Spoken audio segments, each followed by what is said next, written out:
Hello, glad to see you on my channel. I really value it. And today I want to share with you a wonderful story. It's a dramatic story that will come as a total shock to everybody. It is a really amazing story. So enjoy watching it. For 7 years, Tony had been anxious for 7 years. He knew the cause of this condition, but was unable to solve this problem. The man grew up in a complete family: mom, dad, sister, and him. Everyone was friendly, always coped with all the holidays together. After graduating from the institute, Tony was offered a job in Washington. Without hesitation, he left. Every day he called his parents. On vacation, he came to his hometown. He could not be there more often, as he was almost 1,000 kilometers away. He tried to make sure that his parents did not need anything, sent money, bought vouchers to the sanatorium and the sea. Tony loved his parents immensely and was very grateful to them for everything they did for him. Relations with his sister were good. He was very warm to her family, and especially to her children, as he had not acquired his own, despite his advanced age. 8 years ago, Tony received a call from his mother informing him of his father's death. This brought inordinate pain to the young man. Dropping everything, he headed to Chicago hometown. He could not say goodbye to his beloved dad, who taught him all the manly things. Standing at the casket, before his eyes surfaced memories of his father riding him on his shoulders as a child, playing Indians with Tony. Hiking and fishing had instilled in the young man an interest in all living things. And now he is gone. He is lying in a coffin. His death was untimely. Dad was always active and cheerful, even though he was almost 70 years old. In one of the summer days, the man went to the vegetable garden to weed the beds. His health was excellent. Despite this, tragedy happened. A blood clot broke off. He could not be saved. Mom was devastated by the accident. Her chronic illnesses worsened. In addition, the doctor diagnosed panic attacks and insomnia. Tony couldn't leave her to fend for herself.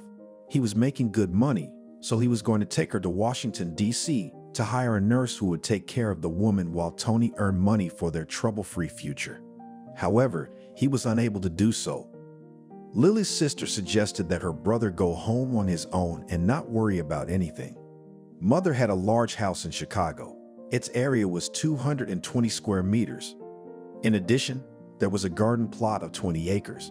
The sister told Tony that she would move to her parents' house with the whole family and take care of Mom. "Tony, you realize it's better this way. There'll be room for me, my husband, my sons.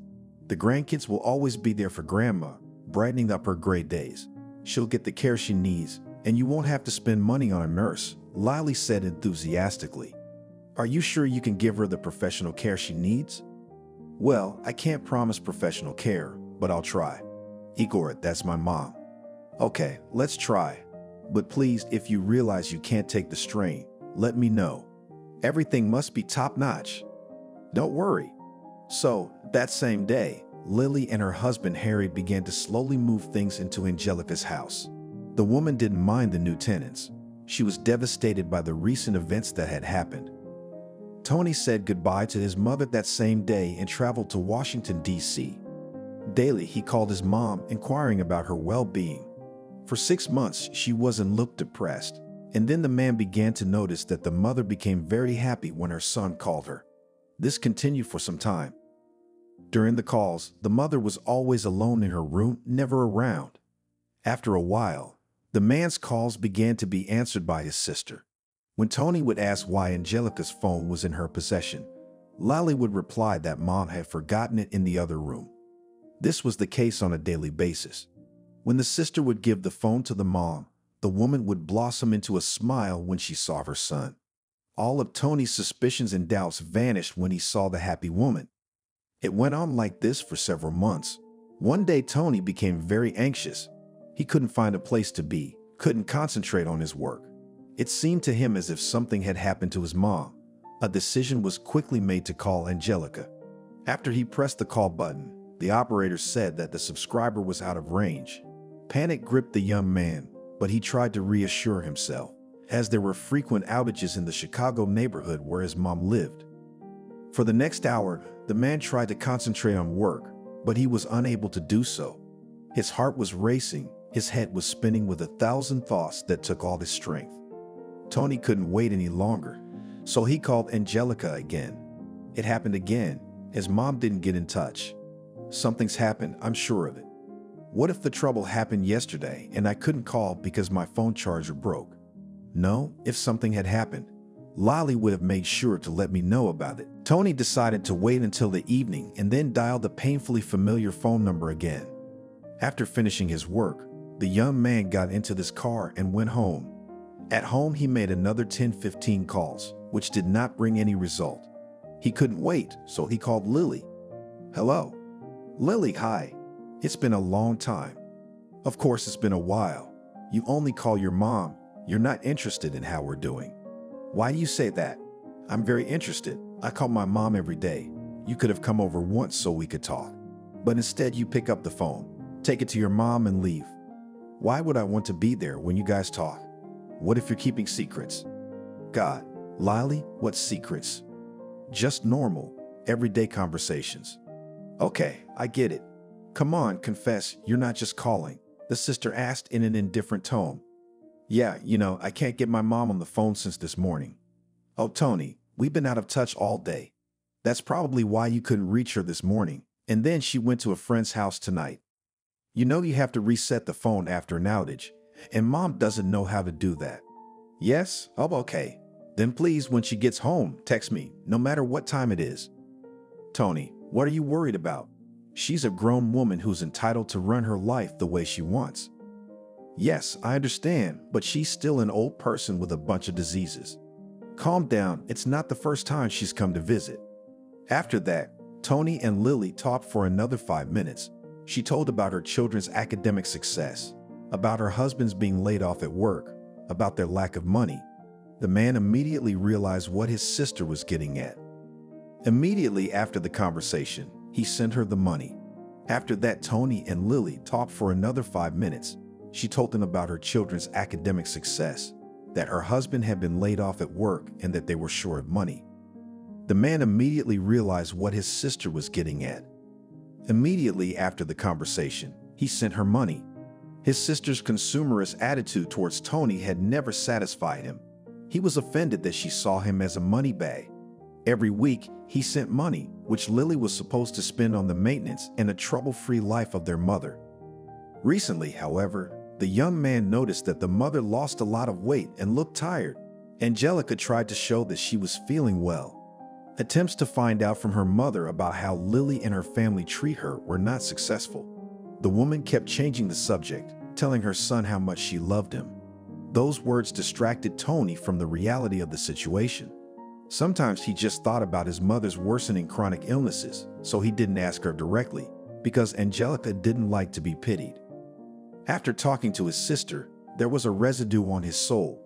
It was hard for him to believe that his mom had packed up and gone to a friend's house on her own. The thing was that all her friends were either dead or had moved to other cities. Angelica couldn't just get up, pack her bags, buy an airplane ticket, and fly to Yekaterinburg, could she? Of course she couldn't. The evening was drawing to a close. Tony still hadn't gotten a message from Lily on his phone. He should have gone to bed, but his body resisted. There was a feeling lodged inside him that told him to run. Where and why, the man didn't understand. Half a night, he wandered around the apartment, going through books on the shelves, checking reports from subordinate workers. There was no sleep in either eye. Then he remembered how his mother used to give him hot milk and honey at times when he was very anxious. Fortunately, such ingredients were in his refrigerator. Having prepared the drink, Tony drank it immediately. He wanted to relax, so he lay down on the sofa in the living room. The drink from his mom's recipe helped the young man. He fell asleep instantly, sleeping soundly as he had in his school days. At 6:00 a.m. the alarm clock rang. Tony woke up with a terrible headache. It was the effects of an unfathomable amount of coffee drunk and a few hours of sleep. As soon as he opened his eyes, he rushed to the phone. It turned out to be unloaded. God, how did this happen? What if Lily texted me during the night? What if mom had a connection and she was calling me, wanting to ask for help? With shaking hands, the man barely got the charger into the socket. As soon as the screen lit up, he pressed the power button. The phone booted up. But other than system notifications, nothing came up. Tony was in a real panic. The first thing he needed to do was to calm his headache. He ran to the medicine cabinet, found some painkillers, drank them. He lay down on the couch for a quicker effect. It was useless to start searching until he recovered, because his head was not thinking at all. As soon as the pain subsided, Tony grabbed his phone. In his head, he spent a long time going over the thoughts of who to call first, his mom or Lily.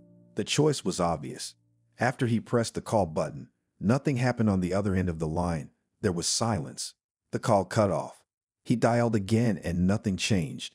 Exhaling, Tony dialed a third time, and only then he heard that the caller was also out of range. Finding Lily in his address book, it took him a long time to decide to call. Tony was afraid he would hear terrible news that would break his heart. There was no choice. He had to call. "Hello. Tony, you've missed me, I see. You're doing so well, brother. You've been calling every day." "Lily, please don't be sarcastic. I can't get my mom on the phone again. What's going on? Are you hiding something from me?" "Oh, you can't call your mom again." Well, she came home from a friend's last night in such a good mood. I wanted to text you, but I ran out of money. I'm behind on my cell phone bill. I'm sorry about that." "So," Tony said nervously. He tried to be calm and not be rude to his sister. "Okay, I forgive. But then explain why I can't call her now." "Look, Ro, I don't know. She just went to the clinic half an hour ago for some tests. Don't worry, it's nothing serious, just a routine checkup. I don't understand what's going on over there. How can you treat your mother so lightly? What are you thinking? What did you and I agree on? You don't work. Your husband doesn't work. I send money to you to mom. You're all free. So why did she go to the hospital alone? Tony, you don't have to reproach me with money. She went to take the test by herself because she's a healthy and mature woman for her age. She doesn't need a babysitter. And when we talked about me watching my mom, I didn't mean following her around. So cut the confusion, dear brother. You're the one who didn't want to babysit." "What? What are you talking about? I originally wanted to take her back to Washington, hire a proper nurse to take care of her, take her to the clinic, take her for tests, organize her leisure activities. But no, you were not satisfied with that. You thought you'd look after our mother, but it didn't turn out the way you described to me. You just moved into her house, forgot about her." That's when the call went dead. Tony tried to call Lily back, but there were only short beeps. The man was angry. His anger extended not only to his sister, but also to himself. He was sure that something had happened to mom. And if that was the case, the blame lay entirely on his shoulders, since he had foolishly decided to trust Lily. A few minutes later, a message arrived on his phone. "Don't you dare talk to me like that, you arrogant turkey." The message shocked Tony. He couldn't understand what he had done to Lily. His words were the truth that, according to the proverb, stabbed his eyes. How can she even act like that? Doesn't she realize what I'm going through? Where does this self-centeredness come from? Why am I to blame for everything? Even though I've always tried to please everyone. I've always lived for them. It was true. The man forgot about his personal life. He was not interested in building his own family, as his relatives turned out to be the only center of attention.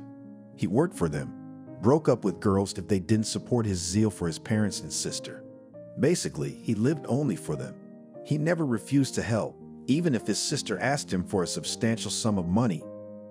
Tony had neither the energy nor the time to wait for Lily to come to her senses and talk to him normally. The decision was made to go to Chicago.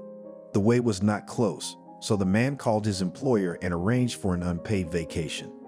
Due to the fact that he was a qualified and experienced employee, the management went along with him. Initially, the young man was going to travel to his hometown in his own car, but after a sober assessment of his emotional state, he came to the conclusion that he was unable to drive. Tony started looking for the nearest tickets to Chicago while packing his suitcase. The train was leaving in 3 hours. That was enough time to take his time getting to the train station. The weather that day was atrocious.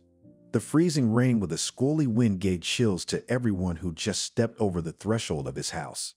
We had to call a cab. Normally, Tony liked cab drivers who filled the entire ride with conversation and interesting stories. But this time, he prayed there would be no such thing. When the car pulled up and he got into the back seat, he discovered that the driver was a man of Asian appearance. For some reason, he immediately realized that the young man didn't speak English very well. Partly it calmed him down. He was able to be alone with his thoughts, to think over the plan of action he would take when he arrived in Chicago. Tony miscalculated as he arrived at the train station an hour and a half earlier than the specified time. He had to spend time in the waiting room. Those 90 minutes lasted forever. It seemed as if the nerve cells had left his body altogether. The buzzing in the hall annoyed him unbearably. It seemed to him as if everyone felt it was their duty to catch him or hit him when he passed by. The children were shouting in such a way that he could not even hear his own thoughts in his head. When the train arrived, he made his way to the right car. There, the conductor walked him to the compartment where his seat was located. Tony waited anxiously for his traveling companions. Most of all, he was afraid that some young couple with a child would move in and drive him crazy. The parking lasted only 15 minutes, and during this time, no one moved in. This made the man very happy, and he made his bed and lay down to rest. He was so tired from sleepless nights and anxious days that he did not notice how he fell asleep. From Washington to Chicago on that train, it would take about 16 hours, the first 6 of which he spent in sleep. That was enough time to get enough sleep, clear his mind, and improve his concentration. After waking up, Tony took a notebook and a pen. He decided to record in writing all possible variants of events. The man carefully tried to remember all the girlfriends who stayed in the hometown relatives.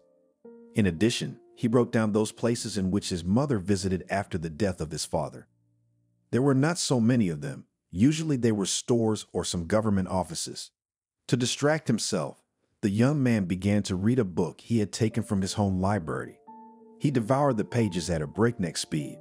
It helped him take his mind off the mess that was going on in his life. Early in the morning, the train arrived in Chicago. When Tony stepped onto the platform, he was surprised at how different the native nature was. Here, all the trees were already in bloom, and in leaf, petunias and pelargoniums were blooming in the flower beds. It was almost real summer here, and what was happening in Washington could not even be called spring. It was more like late fall. Leaves and grass were out of the question, as the frost was still hitting at night. Tony had originally wanted to stay at an inn, but decided it would be better if he stayed at his parents' house. The square footage allowed for another family member. From the train station to the house was a short distance, so he walked. With each passing meter, his tension increased. A feeling of anxiety returned, which could not be drowned out by any breathing practices or self-belief. When he reached the gate of the house, he sighed heavily and pressed the bell button. A moment later, Lily opened the door. "Hello, Tony. What brings you here?" Yes, Lily, it's good to see you too. You could at least pretend you're happy to see me. After all, I haven't been here in over 2 years. Well, if you wanted me to be happy, you should have told me you were coming. You're just a freak of nature. That's pretty much the reaction I was expecting. How long am I gonna be standing here? So, you haven't actually told me why you're here, have you? Lily, I came to my house. Why can't I come in? Oh my God. Don't start, you nay. Come on in. The young man had hoped for a more hospitable welcome. His sister's reaction surprised him. She didn't give him a big hug or a kiss. She didn't even let him in. So Tony stood at the threshold as if he were in someone else's house. Walking into the hallway, the man noticed that the house had changed a lot. Angelica had always had good taste. There had never been fancy wallpaper, furniture, or useless knickknacks in her house. But now the hallway was covered with a strange green wallpaper with pink flowers. It was so disgusting that Tony hurried out of there. When he got to the hallway, he was shocked. Nothing had changed here, but there was one small detail that spoiled the whole interior. All the walls were painted with markers, covered with stickers. Instead of high-quality replicas of paintings by famous artists, the walls were covered with children's drawings glued on Scotch tape. It was clear from the look on his face that he was just on edge. He wanted to scream to find out how it was possible to take the house from perfect to this in such a short period of time. The young man stopped in the hallway, slowly looking around. To be honest, he was even afraid to go into the other rooms. There were candy wrappers, boxes, some wrapping paper lying on the floor. He just didn't understand what was going on here. Before Lily moved in with her mother, her parents had a cleaning lady who cleaned their house twice a week. and she did a good job. Tony paid for her services, and what's interesting is that he didn't refuse her services. And from the state of the house he saw, it was safe to assume that it hadn't been cleaned in over a month at least. "Brother, where the hell are you?" Lily's voice came from the kitchen. Yeah, I'm coming. Just looking at your children's pictures in the hallway. You did the right thing. I'm sure that my children are the real geniuses of the future. Their work demands the attention and appreciation of experts. You realized they're gifted from birth. None of them ever went to art school. I can see that. Tony whispered under his breath as he made his way to the kitchen with his suitcase. It wasn't that he was prejudiced against children's art, but this was where it was obvious that the kids had no talent whatsoever. These drawings were average. This was how any child their age could draw. On top of that, the colors were picked out horribly. It was painful to the eyes to look at this artwork. Finally, Tony reached the kitchen. Lily was standing at the stove, frying something in her greasy pan. The kitchen range and stove had not seen a cleaning in a while either. At that moment, the young man realized that he would have breakfast, lunch, and dinner in some places, but not here. The only thing he really wanted was to find his mother and take her back to Washington with him. At that moment, Lily finished fiddling with the frying pan and turned around. "Wow, that's quite a suitcase you brought with you. It feels like you've been here for 2 weeks. Well, I packed the essentials because I don't know how long I'll be staying. It's quite possible I'll be heading back tonight." "Oh, well, good, 'cause you're gonna make us a little uncomfortable. Cramped?" "Lily, it's 200 square meters. How can I cramp you in here?" "Elementary. The kids are used to space, and you've decided to disrupt their comfort. They won't be happy, and you know who will suffer. Certainly not you. All their psyches will be borne by me and Harry." "Well, who else is supposed to bear it if not you? They're your kids, not mine. If they give you a hard time about me coming to my house, it's your problem because you didn't raise them right. You're the one who didn't tell them it's not just their house. You are unbearable to talk to. Why did you come here?" "To get my mom." "What do you mean?" "What do you mean?" I'm sick of not being able to call her. I feel like you're not giving her the care she needs." "Yes?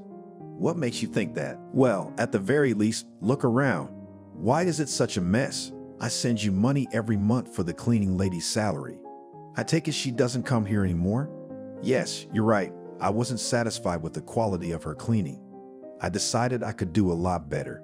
"Yeah, I didn't tell you that. If you had, you would have stopped sending money for a cleaning lady, and I think I should be paid for my labor." "Sis, I don't mind, but I will see your labor. What have you done to the house? It's always been cozy and beautiful. Where did that horrible green wallpaper with pink flowers that don't even match the floors come from? I don't care about your kids' drawings that are taped together.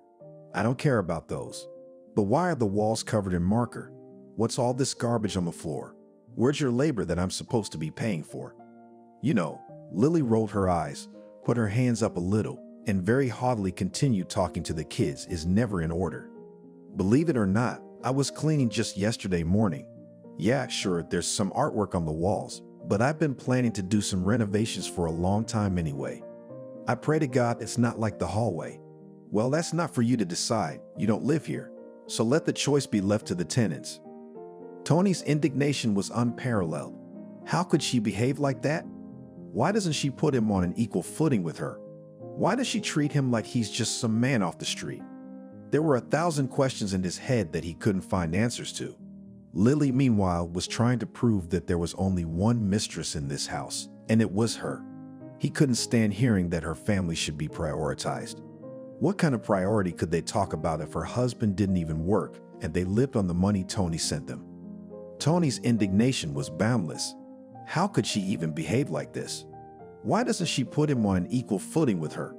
Why does she treat him like he's just some man off the street? There were 1,000 questions in his head that he couldn't find answers to. Lily, meanwhile, was trying to prove that there was only one mistress in this house, and it was her. He couldn't stand hearing that her family should be prioritized. What kind of priority could he talk about if her husband didn't even work and they lived on the money Tony sent them?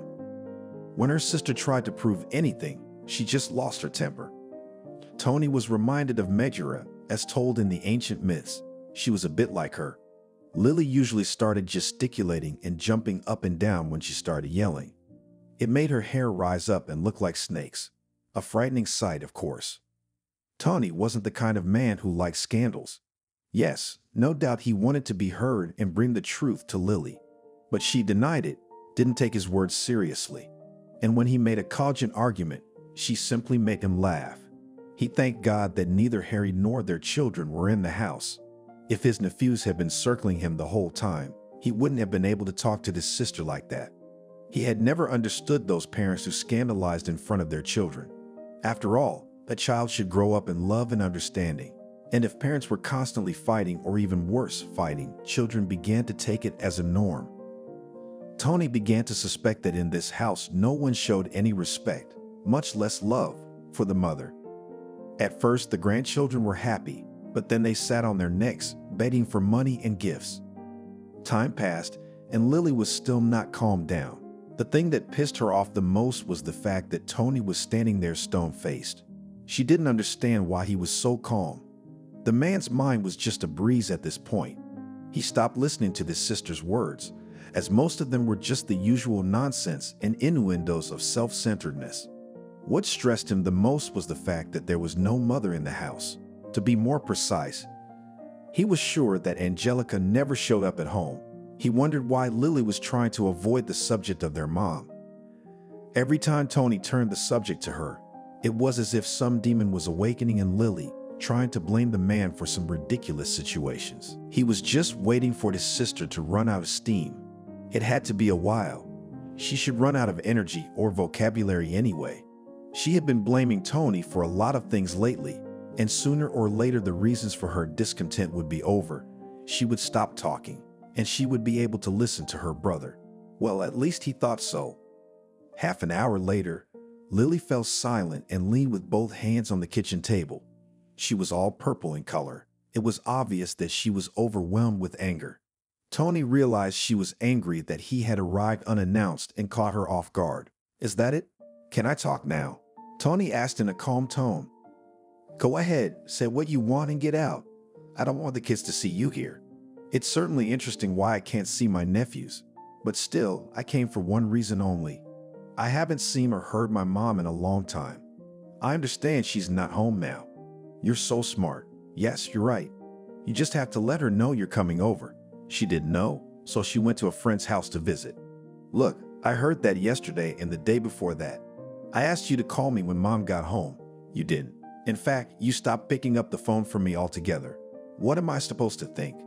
You should think that I'm very busy. I've got the whole house, the kids and the husband. I'm trying to get by on the little money you send me. I send you money so Mom doesn't need anything. And let's be honest, it's a lot of money. I wasn't going to sponsor you and your family. That's your husband's job. Yes, I realize he's been downsized, but that's no reason to give up. He knows he's got 2 kids who need food and clothes all the time. It's up to him to provide for them, not me. Okay, let's not get distracted. I'm gonna go to my room and wait for my mom to come back. You don't have to wait for her." At that moment, there was confusion on Lily's face. Tony immediately realized he caught her off guard, so something had happened. He needed to find out, but his sister resisted. Lily said that Mom was tired of staying home and had gone to visit her friend in Dallas. The trip was over 100 kilometers. Angelica was a person in her advanced years. Of course, according to her sister, her trip couldn't be done in one day. Mom will be gone for 3 or 4 days, so you don't have to wait for her. Be glad your mom's finally out of confinement and enjoying life. To be honest, we were getting a little tired, so I didn't mind this trip.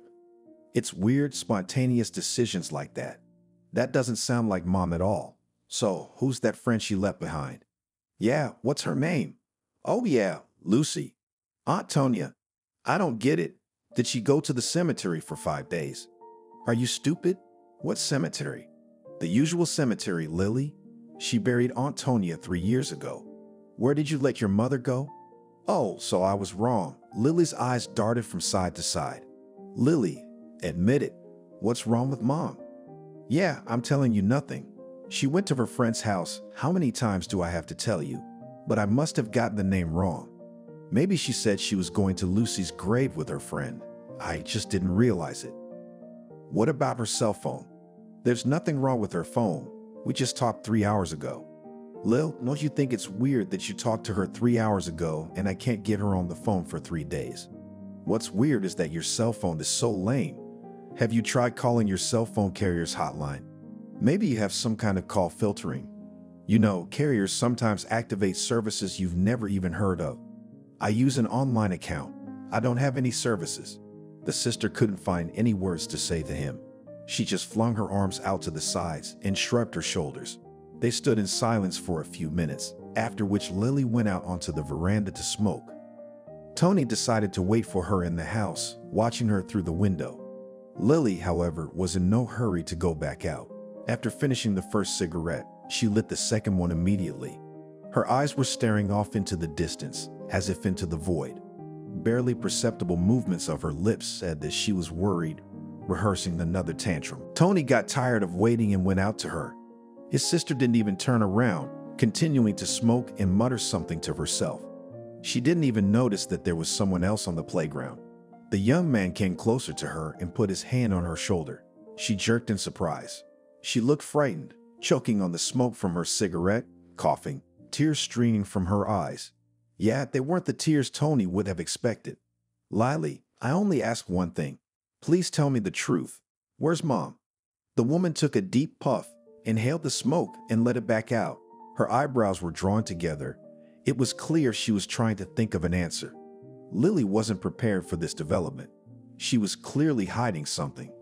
After a moment, her face changed dramatically. From pensive and tense, it turned into a pained one. She took her brother's hand and in a voice full of sadness said, Tony, I know how much you love Mom, but something terrible has happened. I didn't want to tell you so you wouldn't be nervous. I'm sure we'll be able to work things out as soon as possible. Lily, please, no foreplay. Just tell it like it is.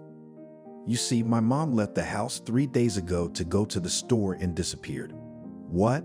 And you didn't say anything the whole time. Why didn't you tell me anything? How can you be so calm when your mother is nowhere to be found? We don't even know if she's healthy or not. She's not 18 years old when she could leave the house and stay at a friend's house. Tony, the worst thing about this situation is the panic. Let's not overreact. I assure you, you can ride back to Washington with peace of mind. By the time the train pulls into your train station, Mom will be home. How can I leave? You just told me about Mom being missing, and you want me to stay cold-blooded. Are you out of your mind? Okay, what did the police say? Okay, I didn't go to the police. What do you mean? Literally, Tony. Don't you know you only have to go to the police 3 days after a person goes missing? I know, but it's not usually for children and old people. So you're saying you've been sitting around doing nothing this whole time? You're partly right. I was going to go to the police today and file a report, but you ruined those plans with your surprise visit and a ton of unfounded claims. Tony was shocked by everything his sister said.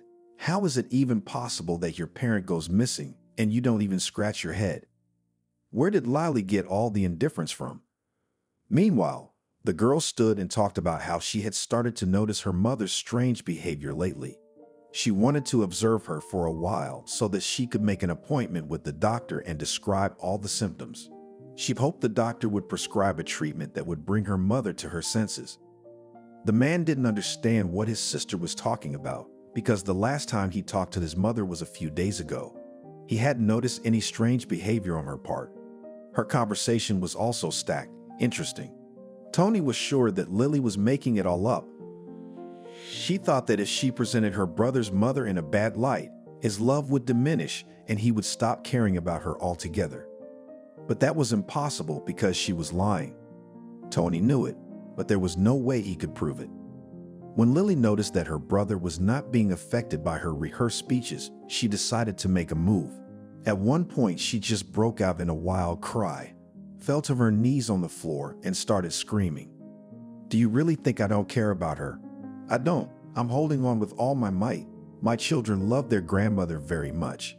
I don't want to upset them. That's why I'm acting like this. I'm trying to calm myself down, and I'm trying to calm you down. You realize there's no room for panic, right? It can't override reason. We have to trust that she's okay. You know, I thought she went to her father's cemetery. I went to his grave every day. hoping I'd see her there. But she wasn't there. I really think she's going crazy. Do you have any idea how painful it is to lose someone you loved your whole life? I think her father's death has taken a toll on her. Yeah, and let's remember that her mom had schizophrenia, which means our mom is prone to it. People with that condition should be institutionalized, not living in the same house as children. Do you realize the danger she poses to all of us? Lately, I don't understand what's going on here. Let's say you're telling the truth. Well, then explain to me why you've never told me anything. You always told me everything was fine. I talked to my mom on the phone every day. She didn't look crazy. She wasn't having confused thoughts, hallucinations. Her memory was fine. She was sane all the time. I mean, if you noticed anything strange about her, you should have told me. No, I didn't. I wanted to keep an eye on her. We can't take someone who's natural and deny her illness. I wanted to wait for the peak, the exacerbation, so I could call the paramedics to see for themselves. What order lies? I think you're lying to me. You put your mother in a nursing home and you're trying to hide it from me. You're what? How could you even think that about me? That's my mom, and I love her very much. I'm worried about her. That's why I started to suspect that she has started to develop some kind of psychiatric illness. Tony didn't have the energy to listen to any more of this nonsense.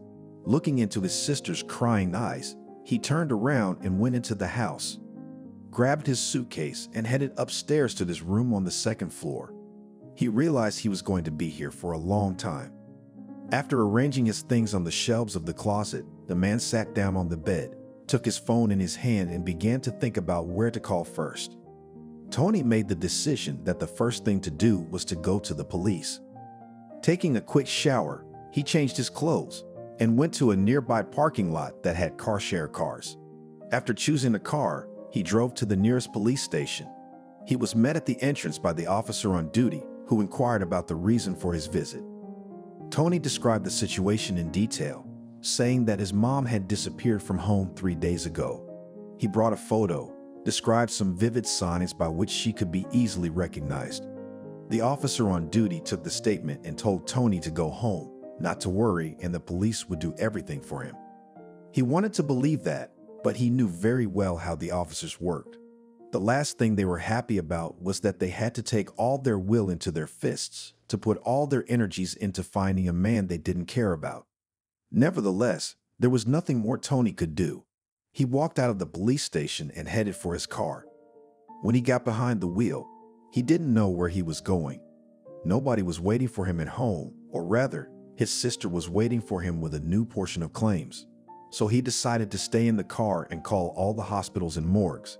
He dialed numbers one after another, asked if they had received a woman, called her name, described her appearance, but they all said that no patient matching that description had been admitted in the next 3 days. Then he had only one phone number he could call. It was the morgue phone. His hands were shaking. His heart and brain denied that such a scenario was possible, but still, Tony pressed the call button. When he was answered, he described his mother in a trembling voice so that the staff member could answer whether such a person had been admitted. To his delight, the answer was no. Tony exhaled, but the trembling in his hands could not be relieved. More than anything else in the world, he wanted to get drunk, but being intoxicated would only hinder his so-called investigation. He was in so much pain and unbearable that he did not know where to put himself. He really lacked a relative at his side, to whom he could describe all the pain that sits in his heart. That person was his mom. There was no one else he could confide in. When it got dark outside, he headed home. After parking the car, he stood in front of the entrance for a long time. Tony didn't want to go inside, as there were people there who weren't happy with him, who didn't understand him, who, after all, weren't doing anything about the situation. He noticed that there were no lights on anywhere in the house. It was a great excuse to sneak into his room without being seen. And so it was, when he opened the door, he didn't see a single pair of shoes in the hallway. Apparently Lily and her family had gone somewhere or gone to visit. Tony was glad for this turn of events. Though he loved his nephews, he couldn't let them see him like this. The boys always remembered Uncle Tony as a kind and cheerful man. But now there was a trace of sadness on his face. He didn't feel like having fun, socializing. He didn't want to live at all. Without his mother, he didn't see the meaning of his existence. He realized that maybe it was some kind of painful attachment to the man, but he couldn't do anything about it. It had been a hard day, so when Tony got to his room, he went straight to his bed. A good night's sleep and rest were vital to him. He was exhausted to the point of exhaustion, but despite that, he hadn't managed to fall asleep. For hours, he tried to assume a comfortable position to clear his mind of any bad thoughts, but nothing helped. Deep into the night, he heard Lily's family come home. They acted as if no one was in the house, making noise, yelling, banging on doors. It was strange because they should have noticed his shoes on the doorstep and assumed he was already asleep. But nobody cared. Resentment consumed Tony. He was sorry that the people closest to him were acting as if nothing had happened. He tried to think of 1,000 reasons why he might have deserved to be treated like this. At some point, his body signaled that it couldn't hold on any longer, and Tony fell into a deep sleep. When he woke up, he thought it was lunchtime. However, it was 8:00 a.m. on the clock. The first thing he did was grab his phone to see if anyone had called him. However, there was no notification. The man headed for a shower, and after that, he got dressed and left the house. He stopped at the first cafe he could find to have breakfast. During the meal, he thought over the next plan of action. Even though it had been 4 days since his mother had disappeared, he needed to act quickly. At this moment, he regretted his lack of sleuthing skills, as he just didn't know where to start. After breakfast, he decided to take a walk around his mother's favorite places in hopes that he would meet her there. He visited several parks, walking not only through the main alleys, but also through the secondary ones that run through the forest. He gazed into the dense vegetation. Tony supposed that his mother might have been walking here, and at some point she might have gotten sick and fallen into the bushes. These alleys weren't crowded, so she might not have been seen, but the parks were clear. So he decided to show passersby the picture to you so they could identify whether she was here or not. To his dismay, everyone kept saying the same thing, that they hadn't seen a similar woman here. Tony still had a few places where Mom could have been. More accurately, places his mom might have looked. Angelica had always been a well-groomed woman. She took care of her appearance, going to professionals to stay beautiful at all times. In her entire life, Tony remembers only 1 month when her mom had gone overboard on her appearance. It was precisely the month after her father died. He was afraid she would never go back to her old self again. However, a month later, she made another appointment with her favorite hairdresser who freshened up her hair. The next step was a manicure. The young man was very happy when his mom started taking care of herself again. So it occurred to Tony that Angelica could have gone to a beauty parlor 4 days ago. When he arrived at the right address, he found the master who usually did her hair, asked her a few questions. Unfortunately, the woman said she hadn't seen his mother in 2 weeks, so he went to the manicurist's house. He knew her address because he had taken his mom to the manicurist many times. There he managed to meet the woman near the entrance. She recognized him immediately and asked how Angelica was doing. At that moment, Tony realized that she had not seen his mother either. Nevertheless, he described the situation and asked the foreman to let her know if he knew anything. When Tony got into the car, he felt devastated. He felt as if someone had ripped his heart out of him. He couldn't explain the unbearable pain any other way. His nerves gave out and bitter tears flowed from his eyes. At first, he tried to cry quietly, but with each passing minute, the sobs came out of his throat more and more. He could no longer hold it together. What was happening to him was called true hysteria. He had never been in such a desperate situation before. He felt in limbo as he didn't know where his mother was or what had happened to her. After 20 minutes, he calmed down and decided to go to the police station. When he entered, he saw another officer on duty. He explained that he had filed a report yesterday, but the police officer dryly told him that they were looking into the case. The duty officer tried to convey to him that people's cases cannot be solved within 1-2 days. The speed of investigation depends on the facts being uncovered, but at the moment nothing was yet known.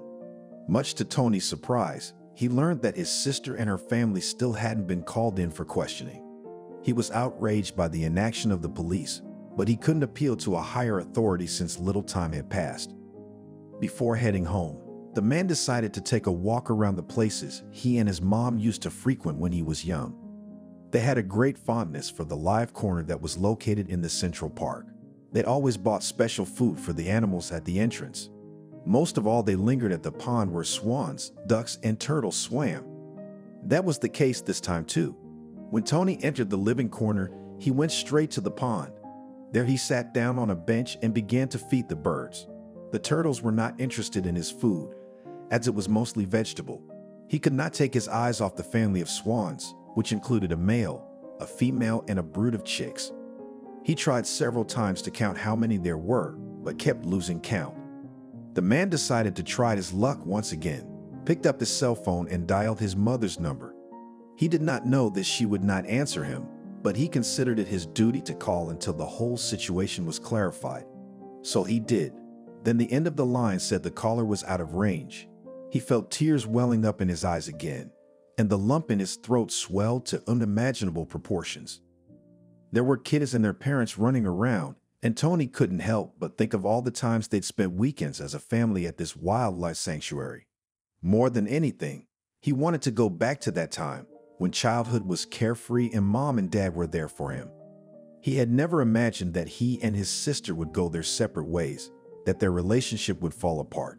He was sure he and Lily would be hand in hand for the rest of their lives.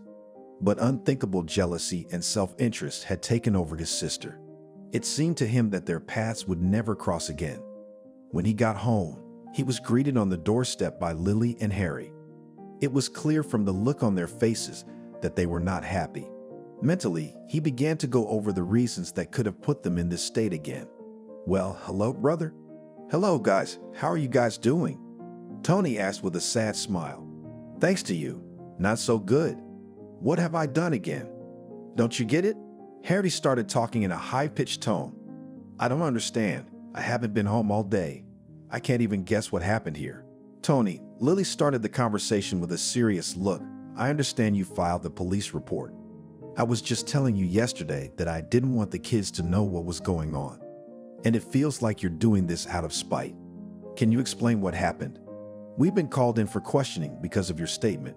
Tony, not just me and Harry, but our poor children. Do you have any idea what they've been through? It's so much stress. I don't know how to comfort them now. Why are you so selfish? Why couldn't you just leave things the way they are? Do nothing? Is that your way out of this?" "Yes, Tony. The best thing we can do is sit and wait. I'm sure Mom will be back soon. She's always had our phone numbers in her purse. I think when she regains consciousness, she'll ask a passerby to call us." "What makes you think she's not herself?" "Well, how else do you explain the fact that she just got up and left the house? It's a clear indication that there's something weird going on in her head." "That's what I've been telling you. You just don't live with us. You don't see any of this." "Lily, I think you were right if I hadn't talked to my mother at all this year. But I called her every day. I kept my eyes on her facial expressions. Her emotions were clear. Her eyes were clear. She and I talked for hours, and not once did I see her have any of the seizures you're talking about. I think you're just imagining it.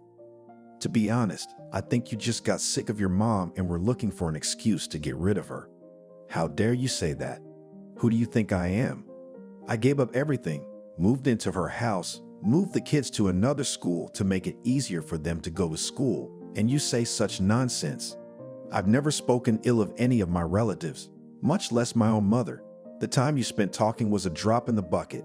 You didn't see her in her normal life, in the morning before bed at meal times. Tony, she went completely feral. She wouldn't leave her room, screamed at my kids when they wanted to check on her. It's not normal." The only thing abnormal, in Tony's opinion, was his sister's attitude towards his mother. The fact that Lily felt no gratitude to Angelica, who had invested a lot of effort to raise her children. Mom was always willing to go to ground just so her daughter and son could have everything they wanted. In order for the children to constantly feel parental love, it was decided that Angelica would be a housewife and the father would be the breadwinner. Tony always liked this arrangement. He dreamed that when he had a family, his wife would not work either. The scandal with Lily and Harry went on for about another hour and a half. All the while they were pouncing on Tony with accusations, trying to prove to him that Angelica had gone crazy. Tony didn't want to believe any of it. These people were impossible to interrupt. They literally had him pinned in a corner, putting him under extreme psychological pressure. When Harry started talking about Angelica becoming dangerous, nervous, angry, Tony really wanted to hit him. The young man could hardly restrain himself. He realized if he raised his hand, Lily would call the police on her brother, even though Harry would get what he deserved. At some point, the man realized that he wouldn't be able to have a proper conversation with these people, as they refused to hear or listen to him in any way. He just had to weather this storm, for at some point his sister would get tired of being scandalized. He went down to the floor and sat down on some bag that was lying there.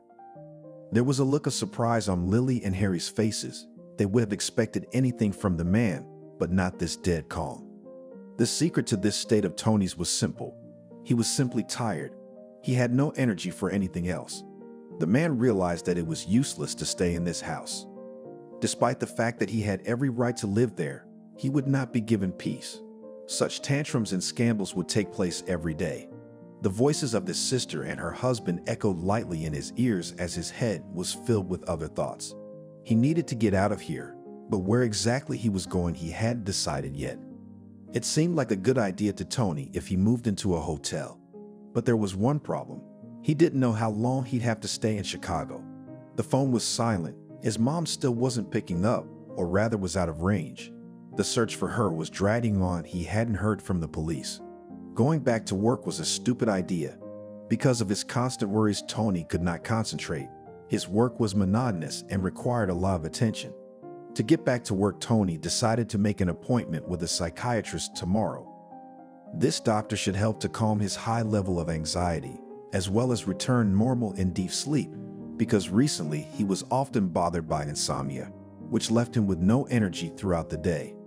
"Lily, look at your brother," Harry said, pointing his hands at Tony. "Don't you recognize him?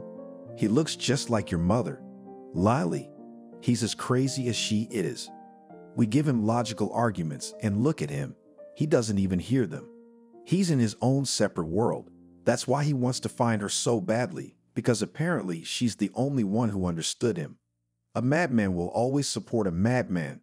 You and I have spent so much energy on him, and it's all been for nothing." "Yes, darling, you're probably right. Look at those crazy eyes of his. We're even talking about him right now, and he can't even hear us. I wonder what's going on with him right now. Maybe he thinks he's 8 years old and in a sandbox, and that's why he sat on the floor here. It's horrible. God, I'm the only normal one in the whole family." "Sweetheart, I totally agree with you. You're the only sane person in your family. Your mother, your brother. Yeah, and let's be honest, your father's not far behind them. You know, he had a little bit of a twist too. I hate to admit it, but I did notice some strange things about him in the last years of his life.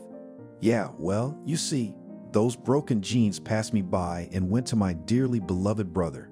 You know, I've heard it said that crazy people are supposed to be calm, to speak in a steady, quiet tone of voice. They say that if you yell at them, they might attack you.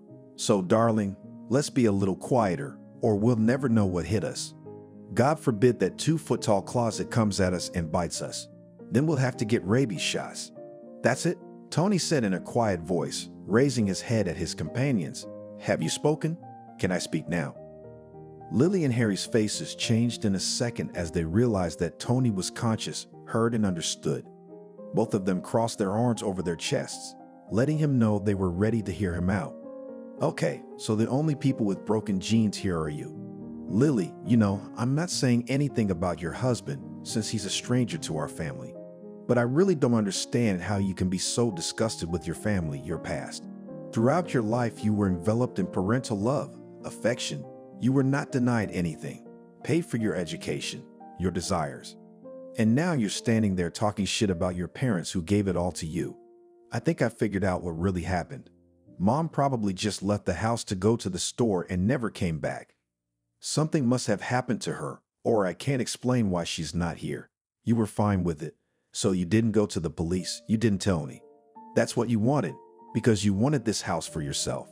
In a year, you got tired of sharing it with your mom, who apparently gave you repeated advice on its upkeep, which, as I see it, you ignored. Yes, yes, yes, yes, Tony, I am.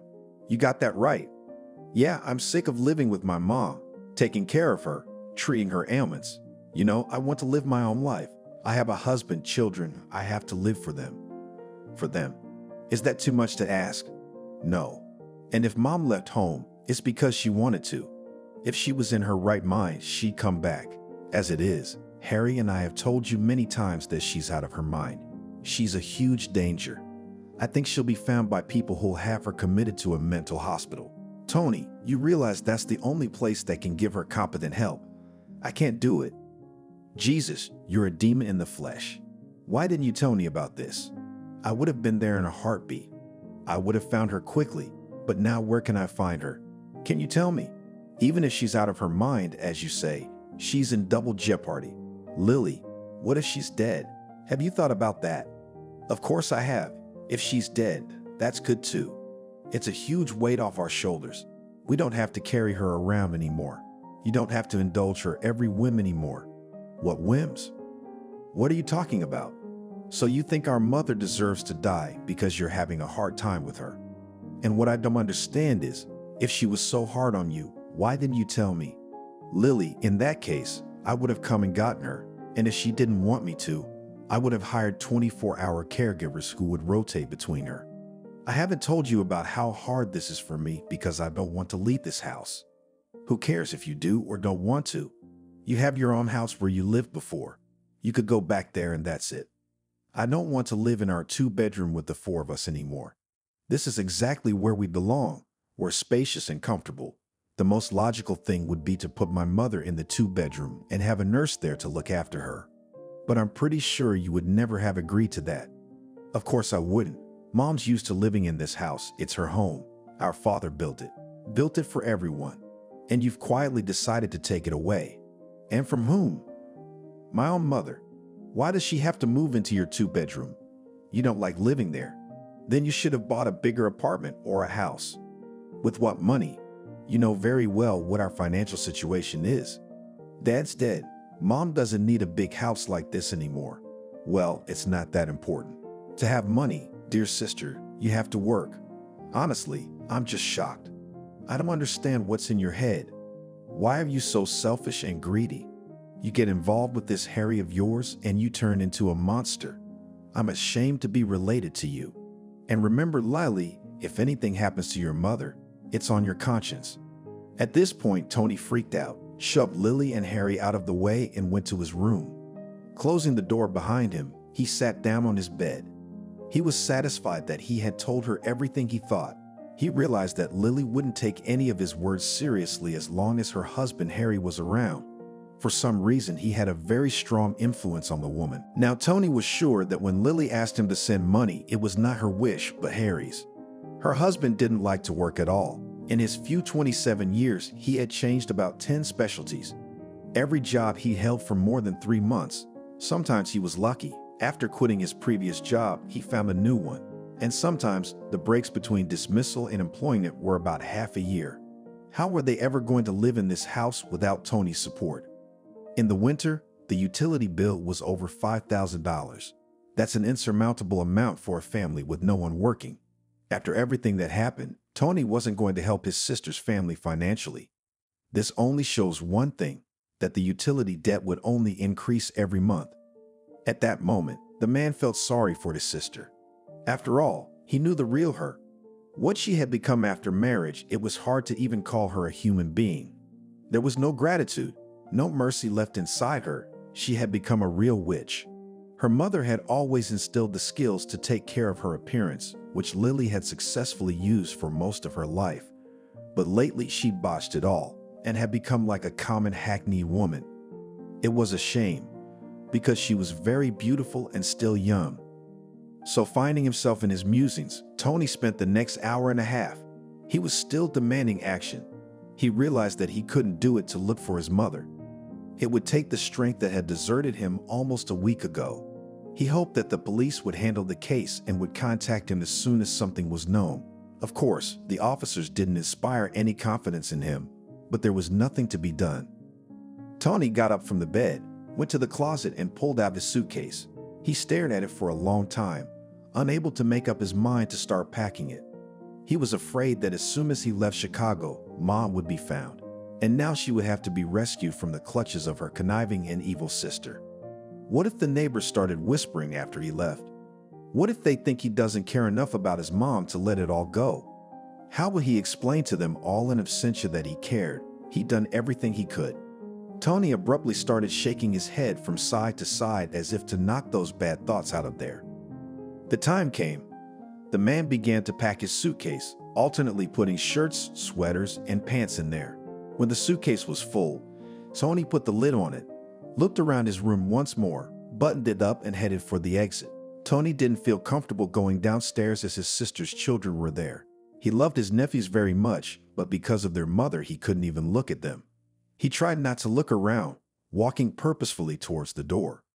When he left the house, he got into a car-shared car and headed wherever his eyes took him. It was clear that it was necessary to move towards the train station, but Tony couldn't bear the thought. Something was pulling him back. Several times he turned his car around and drove towards his parents' house. But after 1.5 kilometers he stopped, came to the senses, and turned around again to get away from there as quickly as possible. While he couldn't decide where to go, the weather turned bad. Heavy black clouds came over the clear sky, and it began to rain heavily. In addition, the wind increased. It was impossible to drive in such conditions. Tony stopped at a gas station. Going inside, he began to wander around the mini market in search of any food that could remove his hunger. No, the man wasn't actually hungry. Whenever Tony was nervous, he always snacked on his stress. It was a problem he had had since he was a child. His mom tried to fight it, took him to psychologists, but nothing helped. The man remembered how this habit had a detrimental effect on him. Before the final exams, Tony was very nervous. According to his own assessment and the assessment of teachers, he was perfectly prepared to graduate from school and enter the institute. But this did not save him from the anxiety that accompanied him throughout the day.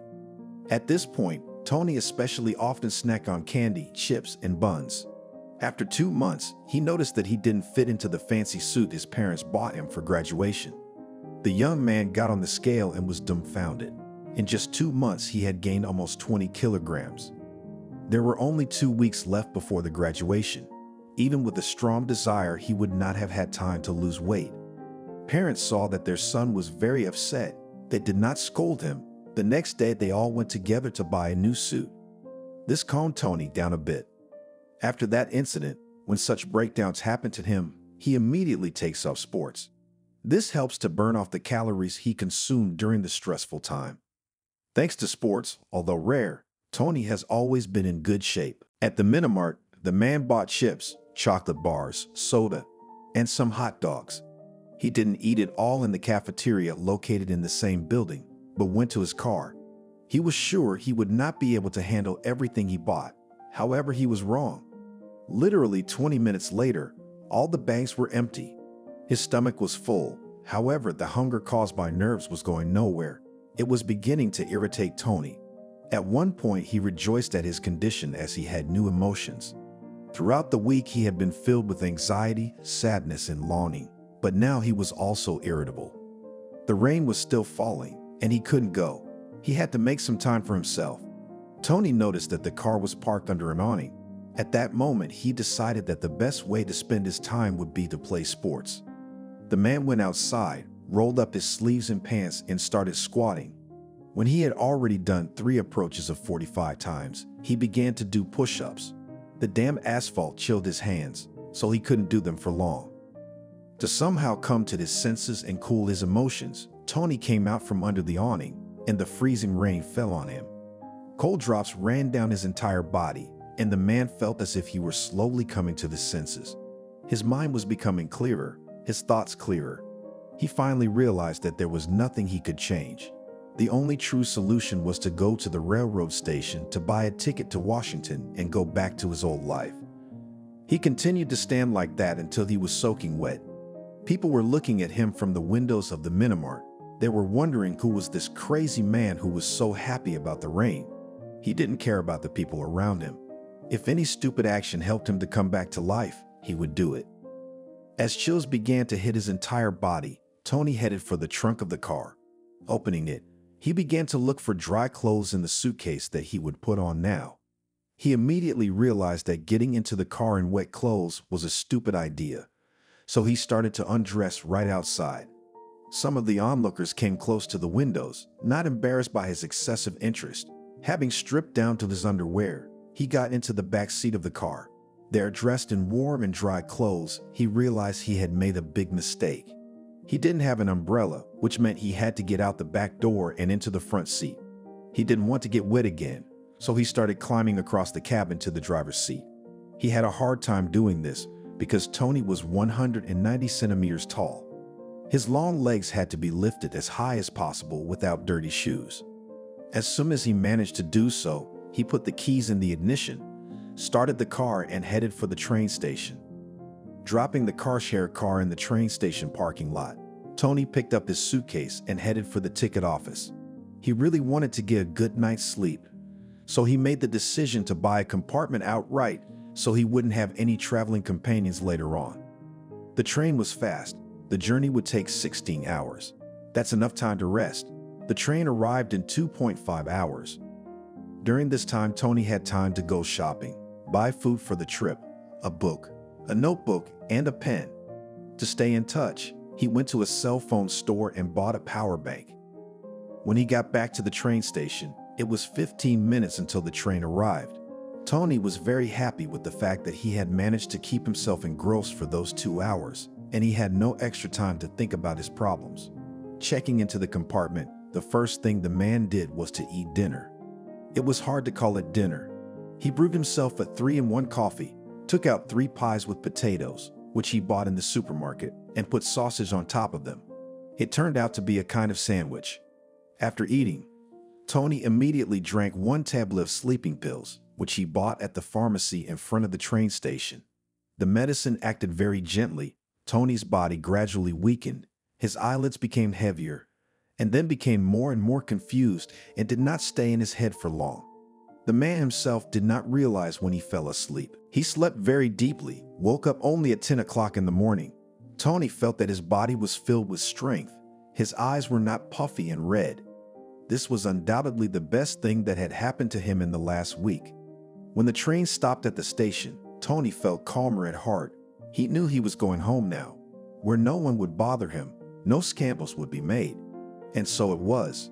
Crossing the threshold of the apartment, the man smelled the smell of cleanliness. Apparently, yesterday came an employee from the cleaning service. All the shoes were polished and neatly displayed on the threshold. His favorite house slippers were waiting for him in the hallway. The first thing Tony did was to take a shower, since in Chicago, he hadn't been able to enjoy the process since his sister didn't keep the bathrooms clean. The warm shower jets fell on his face and rolled further down his athletic body, clinging to the thick hair on his chest. Tony stood still, arms relaxed, resting along his body, head raised to the top. He wanted this moment to last forever.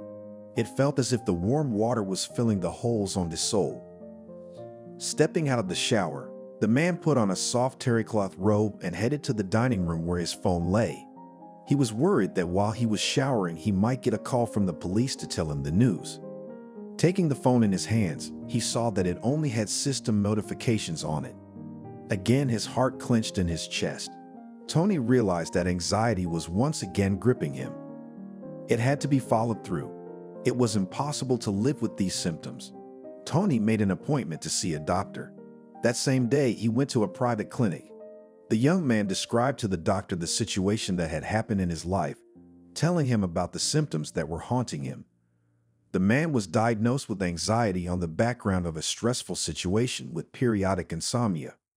The doctor prescribed antidepressants, anti-anxiety medications, and sleeping pills.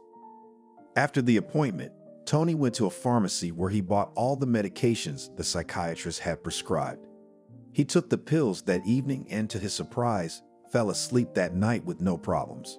In the morning, the man noted that the feelings of anxiety had diminished and did not develop even in those moments when he thought about his mother.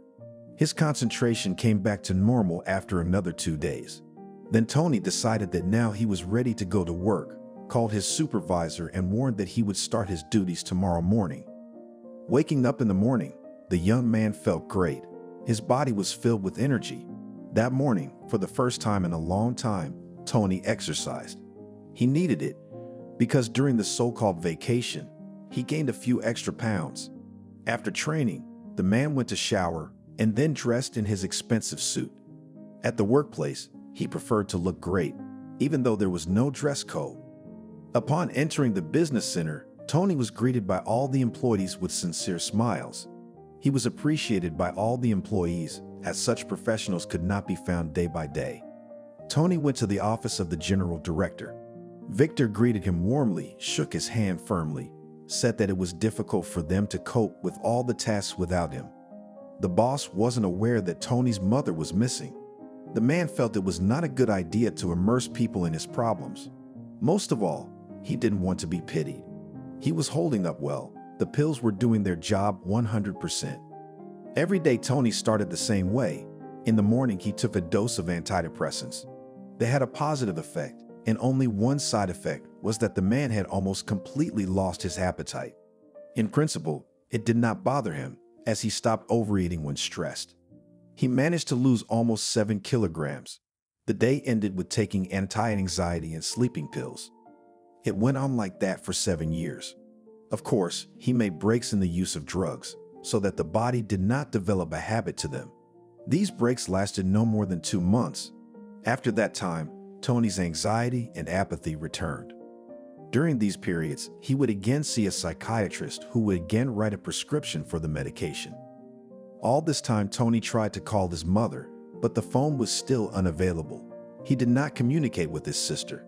Several times a month, she tried to contact her brother, writing messages. Their content was the same. Lily tried to get her brother to send her money under any pretext. The sums were always impressive. He could afford it. Tony did not help only for one reason. He knew that as long as he sent money to his sister, neither she nor her husband would get a job. And he didn't want to provide for a lifetime of bums. Tony immersed himself completely in his work. Over the years, he won several tenders, led large projects. The bonus part of his salary increased every month, but there was nowhere to spend the money. He hoped that one day he would have a family, and these savings would help them to lead a trouble-free life. When fatigue overtook the man, he always quit work for a few minutes.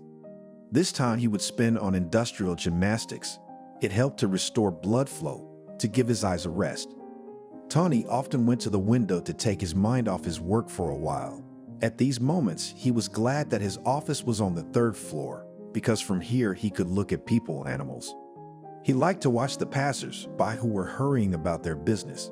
It was winter now, and it was impossible to see faces because of hats and scarves. But still, Tony continued to watch people. He liked to think in his head about the lives of passers-by. In the last 2 weeks near the subway station, Tony began to notice an old woman begging for alms. He had never seen her there before. He felt very sorry for her, as it was 30-degree frost outside, and she was wearing a thin jacket and a torn hat. Her hands were bare, without gloves, and they turned purple in the frost.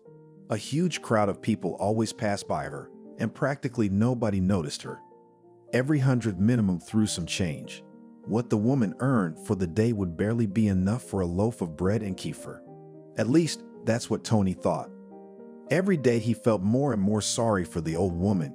He decided that sometimes he would approach her and give her money. So, one day, Tony saw that the woman came to the subway station again. He waited for a break, threw on his coat, and ran outside. He tried to look loaded like everyone else so she wouldn't realize he was coming up on purpose. As he passed by, Tony put his head down, dropped $100 into the old lady's cup, and disappeared into the crowd. "Honey, you must have made a mistake," shouted after the woman. The man did not turn around and ran back to the business center. After that, he felt a warm feeling in his heart. He hoped that the old woman would at least not starve.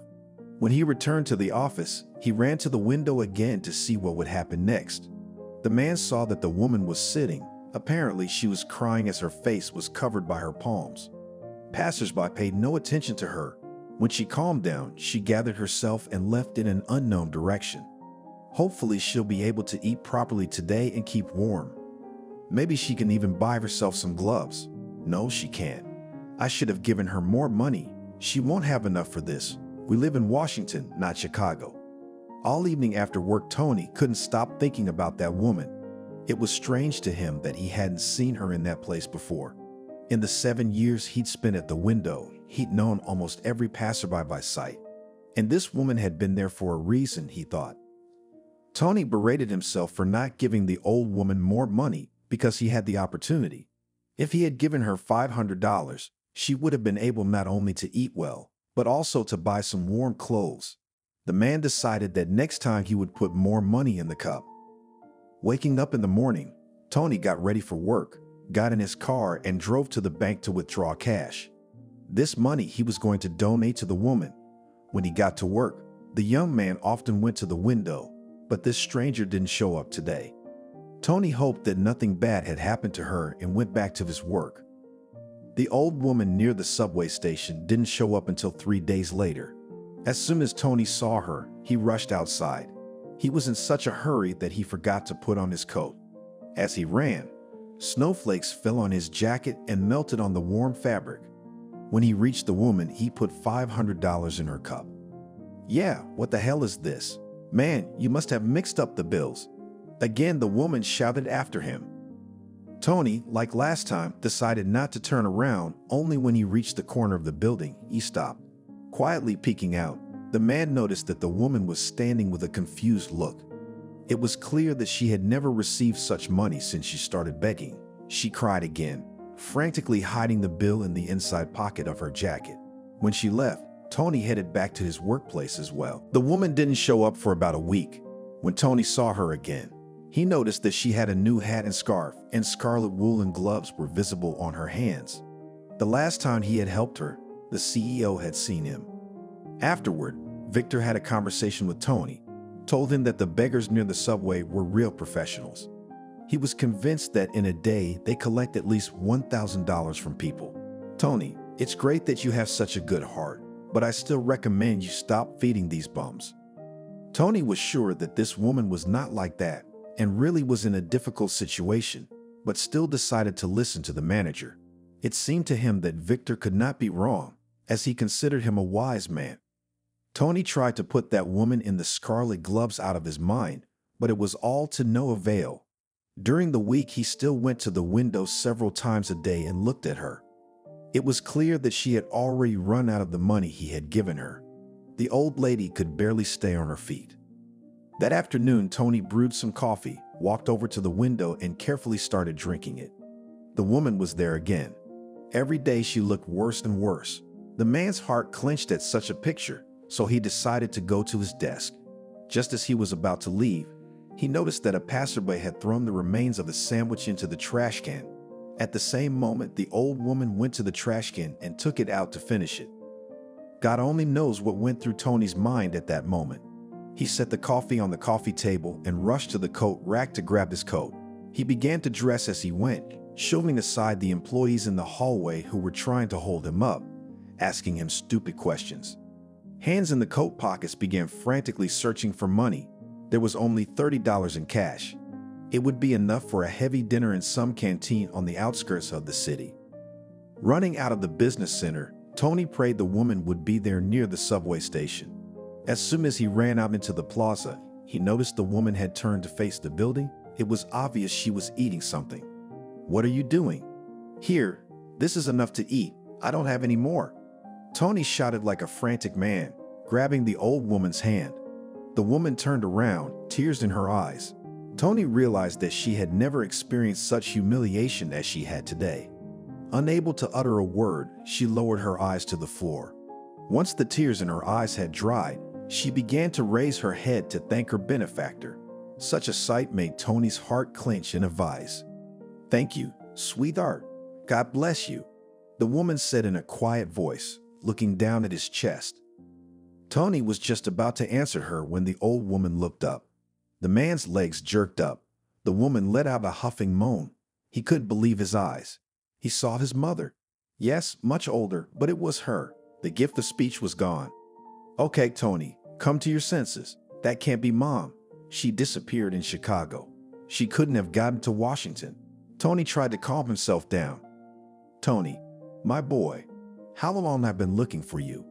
the old woman uttered out of her last strength.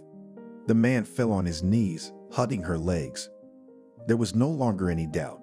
It was Angelica. He cried as he had never cried in his life.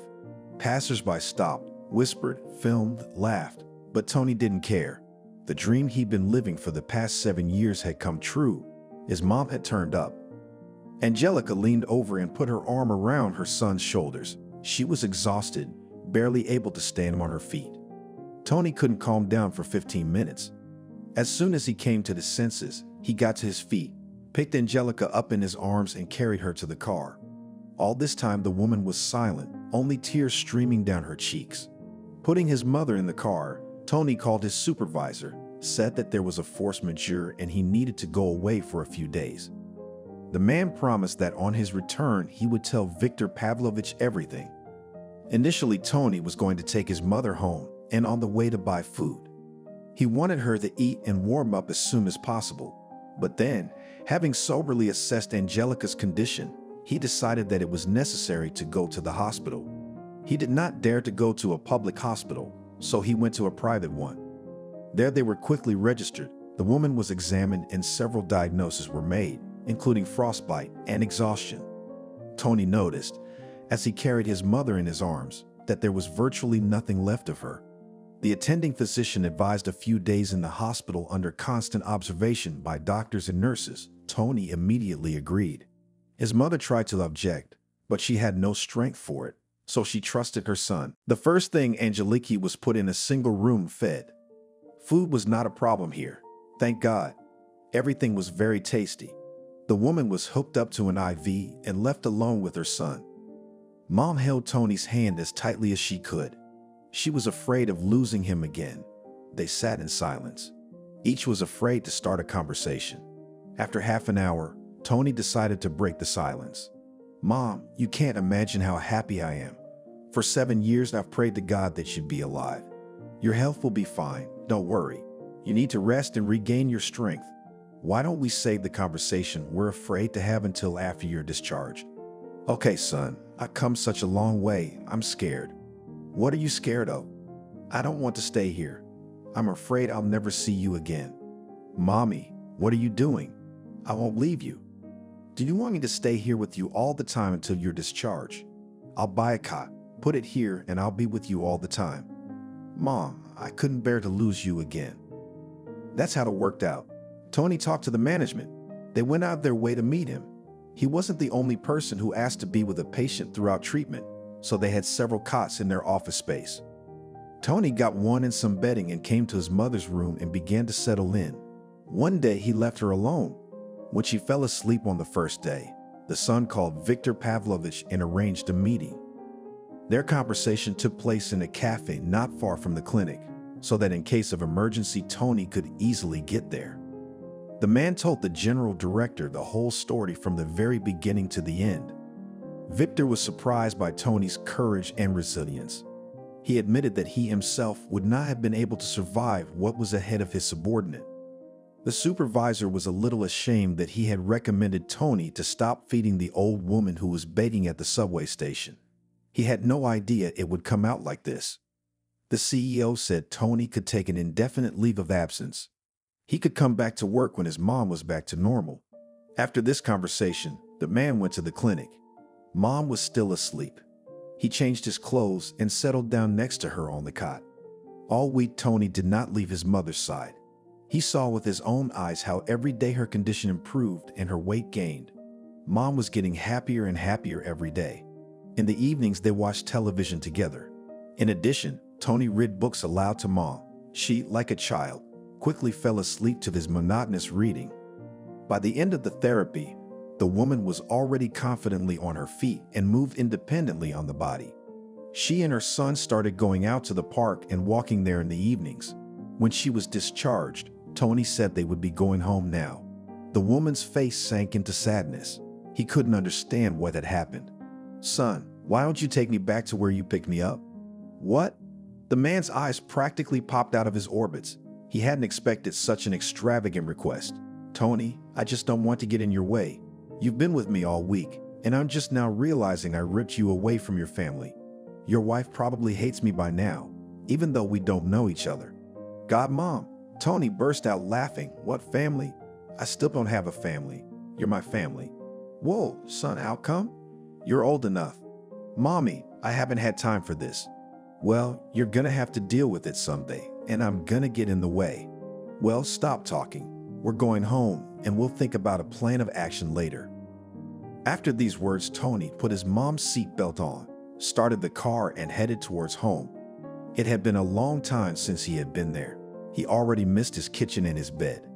But most of all now, he was looking forward to seeing the shower. When Angelica stepped over the threshold of the apartment, she was surprised at its size. It was sterile and clean. Tony explained that he used a cleaning service. For so many years, Mom had forgotten that such a service exists and greatly simplifies life. The man ordered takeout. He wanted his mom to not need anything, so he ordered, practically, the entire menu. When he set the table, he invited Mom over. It was time. Then Angelica was shy at first. She looked confused, but then she took a deep breath and spilled everything out. She revealed that as soon as Lily and her family moved into her home, her life had been like hell. Her grandchildren, like their parents, treated her in a consumerist manner. They fired the cleaning lady themselves, though they didn't tell Tony. They made Angelique clean every day. The kids purposely threw candy wrappers, stumps, and other trash on the floor. They liked to pick on their grandmother. Lily and Harry kept all the money Tony sent to support their mother. Angelica had to buy food with her own money. From the income, she had only a pension. She dared not use her husband's savings, because at that time she had not yet entered the rights of inheritance. The pension was miserable, as the woman never worked, but only took care of her family. Most of it was spent on medicines. In addition, the daughter demanded that her mother contribute to the payment of utilities. There was not enough money for food. At one point, Angelica did not hold back and stole 2 sausages and a bowl of soup from her daughter's family. She was caught red-handed. Harry and Lily dragged her out of the house by the scruff of her neck and kicked her out. They reasoned that if a woman didn't have enough money to live on, she should get a job. Mom could not find a job due to her age and started to be homeless. She was ashamed to walk around the city like that, so she started traveling around the city on buses. She earned money for her ticket by begging. She was traveling north in the hope that someday she would reach Washington, D.C. and meet her son there. Tony couldn't find words to comfort his mother, tears streaming from her eyes. He wanted to tear his sister to pieces. He fought down his anger and mentally told her to go to hell. The man moved over to his mother and hugged her. Tony promised that she would never again experience the pain she had been through.